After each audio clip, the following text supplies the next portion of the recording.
Hi everyone, and welcome back to my tiny house in the forest. So it has been a very busy couple of weeks where I finished the cladding on the walls and on the loft, working long days and long nights to reach my deadline.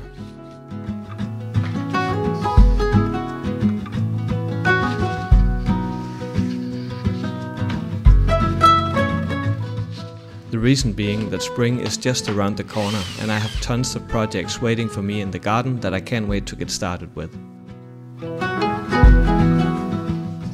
So the first step was for me to make the long walls ready for putting up clay as a sustainable form of inside cladding. But before I could do that, I needed to have all the electric cables installed in the walls by a local electrician. However, he didn't wish to be filmed, so I skipped this part of the build. However, I should note that the house is wired to run on 230 volts of power.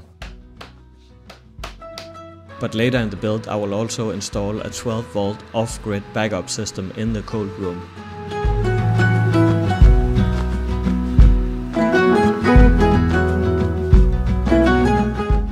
But right now I'm putting up 22mm wooden fiber plates on the walls. They act as insulation and also as a vapor barrier. And then I also glue them together in the tongue and groove, so they will act as one big solid plate for the clay to hang on.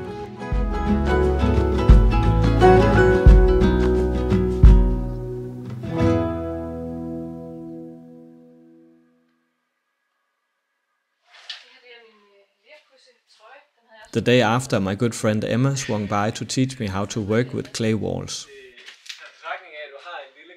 She also put clay walls up in her tiny house, and then she teaches in permaculture on a nearby folk high school. Before we started, we prepared the walls with some kind of organic primer based on maize. When it comes into contact with the water in the clay, it will turn into an organic glue that helps the clay stick to the walls.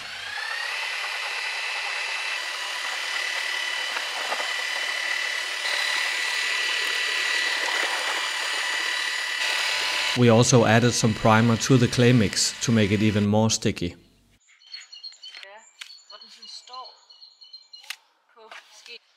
And after that we put the first 5mm layer of clay up.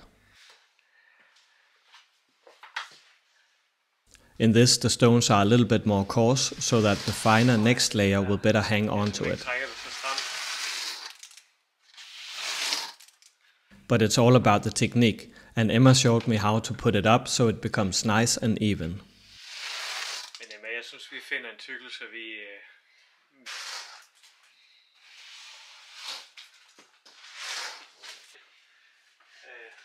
skal jeg hente en.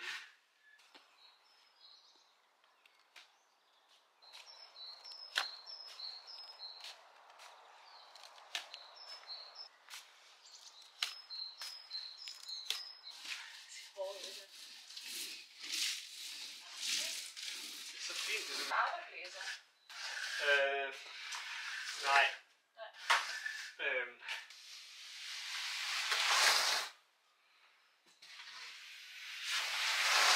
Hvor høj er det? Yay! Perfekt.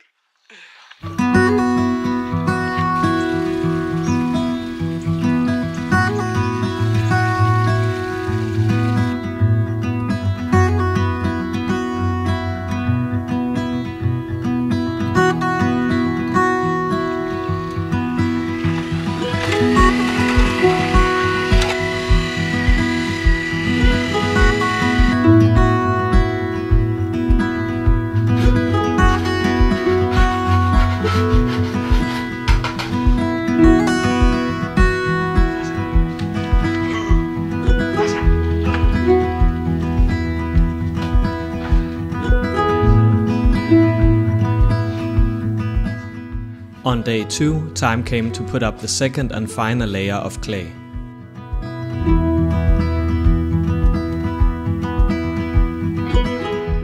It's a little thinner than the first layer, but more sticky and dense because it has more clay mixed into the sand.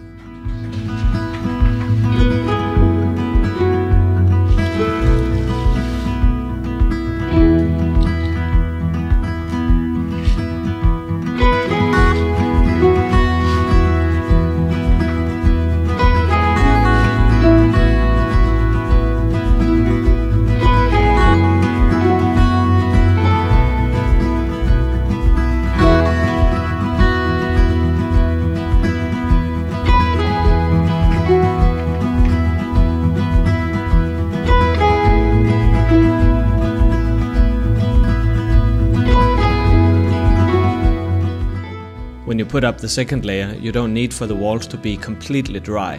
Actually, it's better if they are a little moist.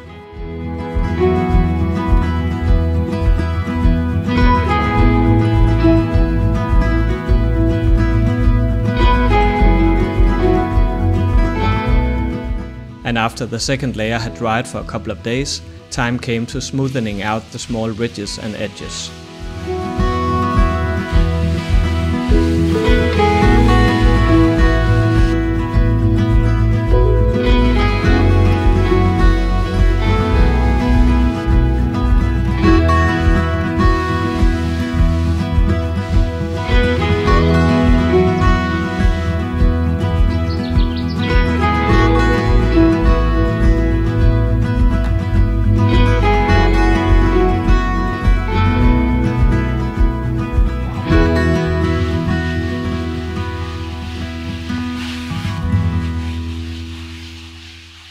So I'm just doing the finishing touches on the clay wall, and it has been quite a fun experience for me to learn how to work with clay, because it's such a different material, because I'm used to sawing straight lines with a handsaw, and this is like very malleable and very fluid in a way. But I kind of like this waxing on and waxing off kind of motion, because it feels a bit more organic to work like this, and it feels a bit more natural. And also the house gets this kind of like earthy, natural kind of vibe to it, which you don't get when you just have some kind of perfectly straight plate that you got from some hardware store somewhere. Then you don't have the same kind of organic feel to the house, I guess. And also because it has these small bumps and small like irregularities that are just reminding you that this is a house built by humans and for humans, I guess. Not at least because the material consists of clay, sand and water basically, so it's just very healthy to live in. So it's really a building for humans, I would say, and also very CO2 friendly. And then the clay also acts as a vapor barrier. So in the last video you saw how I put this reinforced paper vapor barrier up in the loft. So that's one kind of breathable vapor barrier, and the clay is another. So I'm combining the two in this build, and their function is in this breathable house to slow down the process by which the moisture accumulates in the walls before it gets released on the outside of the building. So you're just hindering a little bit the buildup of moisture in the building. And also these vapor barriers make the building a bit more airtight, so that it holds the heat better, because there are not so many places for the hot air to escape through the building material. So there are many good things to say about a cladding like this, and it just feels very natural and very welcoming to be inside of a house with clay walls. And I've tried it several times, not at least in South Africa, where I've been in several houses and cabins that have clay walls, and it always struck me how comfortable it feels to be inside of such a home, because when it's hot outside, the clay helps the building stay cool inside, and vice versa. When it's cool outside, the clay helps the building stay warm inside. So it just makes perfect sense. And then actually the other day, Emma, who helped me put this clay up, she told me that there is actually some kind of chemical reaction between the air and the clay that cleans the air in the room somewhat. So that might explain why it always feels so nice to be inside of a clay house, because it actually cleans the air in the house.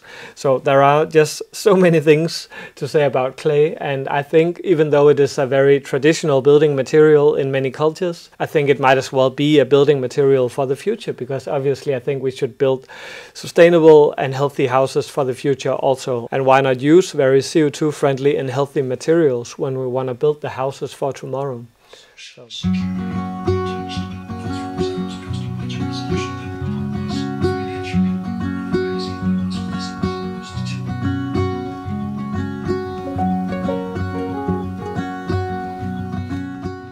However, before I started with the loft, I decided to insulate and put up cladding on the gables first. Don't wait for me, honey. Don't wait. Like the rest of the house, it is 150mm wooden fiber insulation. And then there also is the 22mm wooden fiber plate on the outside of the house. It also insulates. I know exactly what I'm looking for. And as we grow, I'll keep running till I can't no more.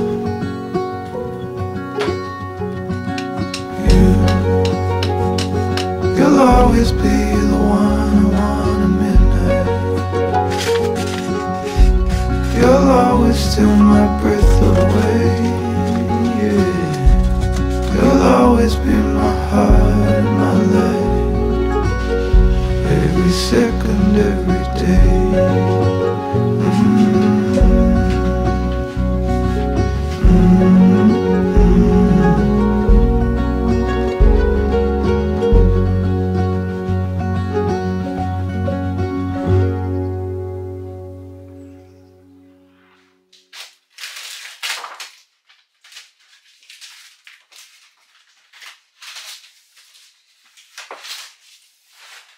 After the breathable vapor barrier came up, time came to put up boards on the walls.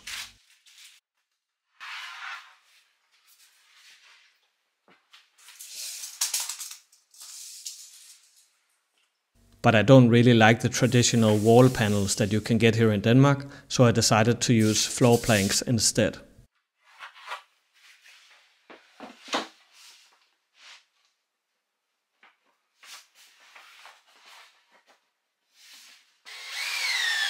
They give the house more of a rustic cabin feel and remind me of the cabins in Norway where I spent most of my summers.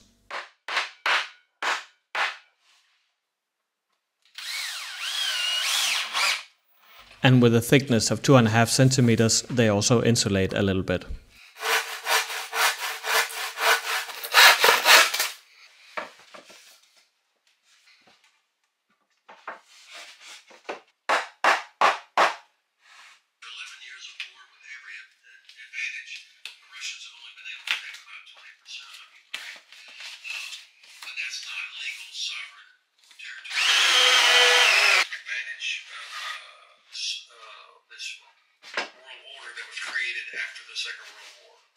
Legislative train wreck that might derail the entire agenda before it starts. Numbers while the pillars of our society. The single empire that the world has ever seen. However, I realized that putting boards up horizontally can provide a bit of a challenge when you get to the last top boards, because you don't really have any leverage for the hammer. But then you just need to be creative.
Their support spans from diplomatic efforts to sustainable humanitarian aid. The seal provides Russia with access to the wider European region, making it a critical area for both economic and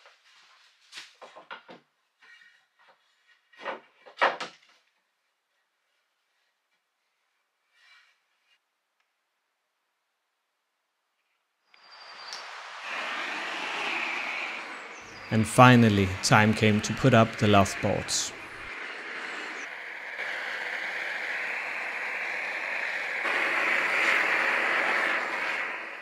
And I gave them a light burn with the Japanese yakisugi method that I discussed in my last video.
So that was 3 pretty intense days putting up this loft. So I'm pretty tired right now. I went to bed like at 2 o'clock in the morning. And yesterday it was 1 o'clock in the morning. So it has been like really long days, but I'm glad that I'm done now. But it was also a bit stressful because the first day I got up to this point with this side, and then I decided the day after to take it all down again because I burned the boards a little bit too much. They became too dark in a way, and also yeah, there were some problems with the boards themselves because they are not meant for indoor use. They are actually under roof boards, so they are made in a way so that at both ends of the boards there are some markings that make them a little bit ugly to look at, so that I think you would want to use them indoor because these are pretty cheap. But I decided to hand saw all of these markings off and then use the boards anyways. But I'm so relieved that I'm done now, and I really enjoy looking at these boards because like these burn marks, they accentuate in a way the beautiful character, like the annual rings of the boards. I just really enjoy that look. It's kind of like every board is a little artwork in and of itself because of these annual rings, and I think they're so beautiful. Even though I will tone down the contrast a little bit because still some of them are a little bit dark because it is not very easy to burn them in a way where it's actually nice to look at, because you need to have a nice and even burn. If you dwell too long with the burner on the board, it would just instantly become black. So you really need to have the technique right. And also it depends on the type of wood and how wet it is, and like if the wind is coming in. There are so many factors influencing the burning. But I will sand it down and even the contrasts out a little bit, so it becomes a little bit lighter in the tone. And then I will give it some oil, maybe some linseed oil, because it's organic and sustainable, and it will accentuate even further the patterns of the boards. So I like to do things differently sometimes and just experiment, and yeah. But anyways, this is also the end of an era, the era of me using all of my energy every day and losing too much weight, because people around me are starting really to be concerned right now, because they think that I'm just like working until there is nothing left of me. But I will stop this building marathon as of this video, and from now on I will take it more easy and just enjoy the spring, because it is 7th of March today, and it is the first or second really beautiful day of spring, and we have warm weather and high sun, and I'm just like eager to enjoy that and just spend some time in the garden and just do something else than building this house.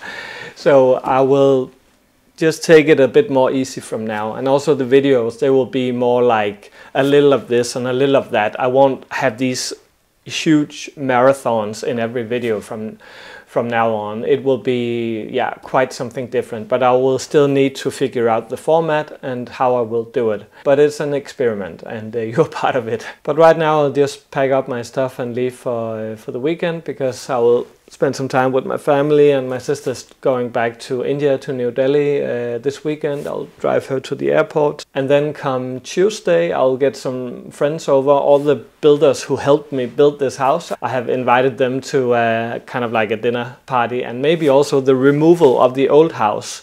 I spoke to one of my neighbors, and he would gladly come and help me remove my old tiny house up to the parking lot, and then I can get the view to the meadow from this window, and also some more sun in the afternoon, and I'm really looking forward to that. Yeah, but I will still take it slow next week. So, but anyways, thank you for watching, and also sorry it was a little bit late this time, but it was just a massive endeavor to come to this point. So now I'm tired, and I just can't wait to take it easy from now on. But have a nice weekend, and see you again soon.